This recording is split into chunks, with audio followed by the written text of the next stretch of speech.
Since the terrible events of October 7, 2023, we have witnessed a number of appalling anti-Semitic attacks against Australia's Jewish community.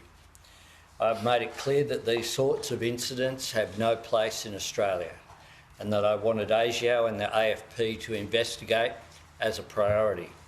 ASIO has now gathered enough credible intelligence to reach a deeply disturbing conclusion that the Iranian government directed at least 2 of these attacks.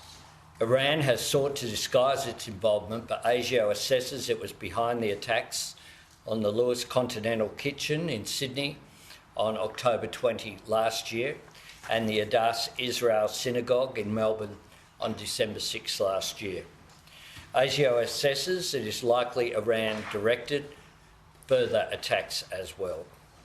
These were extraordinary and dangerous acts of aggression orchestrated by a foreign nation on Australian soil. They were attempts to undermine social cohesion and sow discord in our community. It is totally unacceptable, and the Australian government is taking strong and decisive action in response. A short time ago, we informed the Iranian ambassador to Australia that he would be expelled. We have suspended operations at our embassy in Tehran, and all our diplomats are now safe in a third country. I can also announce the government will legislate to list Iran's Islamic Revolutionary Guard Corps, the IRGC, as a terrorist organisation. I've said many times that the Australian people want 2 things. They want killing in the Middle East to stop, and they don't want conflict in the Middle East brought here. Iran has sought to do just that. They have sought to harm and terrify Jewish Australians and to sow hatred and division in our community.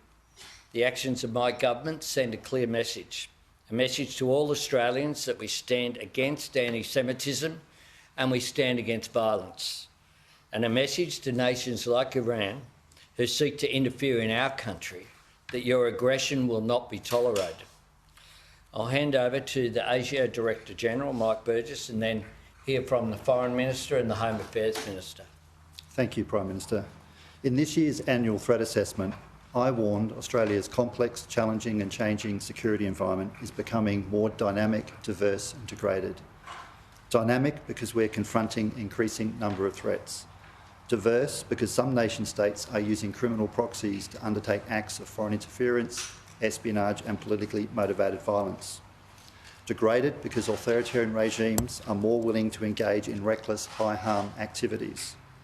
Unfortunately, all 3 of those characteristics apply in this case. For the past 10 months, anti-Semitism has been one of ASIO's most pressing priorities, involving the full use of our capabilities and powers.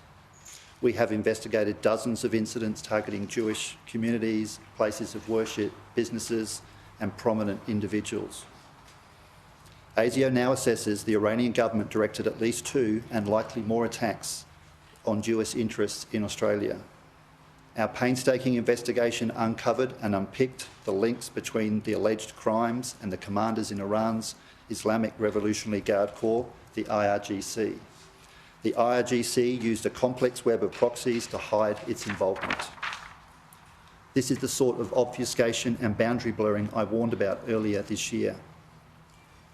It's important to understand that ASIO is both a collector of intelligence and assessor of intelligence. Formal assessments such as this one are not done quickly or taken lightly. Our analysts carefully weigh and weight every piece of intelligence. In this case, their conclusions are clear. ASIO is still investigating possible Iranian involvement in a number of other attacks, but I want to stress we do not believe the regime is responsible for every act of anti-Semitism in Australia. It goes without saying, Iran's actions are utterly unacceptable. They put lives at risk, they terrified the community, and they tore at our social fabric.